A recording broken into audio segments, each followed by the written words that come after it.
Kolmapäeva 26. aprilli hommikul alustas jalaväeüksus Estkoi 18 teed välisoperatsioonile Iraaki. Skautspataljoni võitlejate põhjal komplekteeritud üksus suundus välisoperatsioonile ligikaudu pooleks aastaks. Eelkõige meeldame neilt seda, et nad teevad oma tööd hästi, professionaalselt ja kohapeal olles jätkaksid oma professionaalsuse ja taseme hoidmist.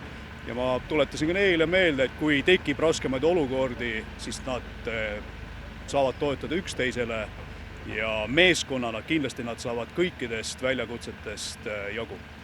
Kui üksus tegutseb hästi, siis see loomulikult loob ka eestlastest ja Eesti üksusest maine. Nii et see kompanii, kes praegu esimesena sinna missioonipiirkonda läheb, et temast sellest üksusest oleneb väga palju, et selle järgi, kuidas nemad tegutsevad, kui head, kui professionaalsed nad on, hakatakse panema ka siis lati paika teistele kompaniidele.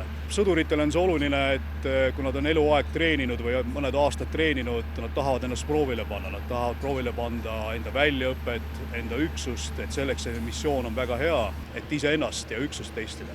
Ja loomulikult ka harjutada koostööd liitlastega, et me teeme seal koostööd küll peamiselt näiteks ameeriklastega, aga paljude teiste riikidega.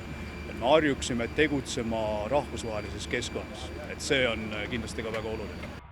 Üksus jõudis Iraaki kohale kolmapäeva õhtul ning alustab seal teenistusülesannete täitmisega.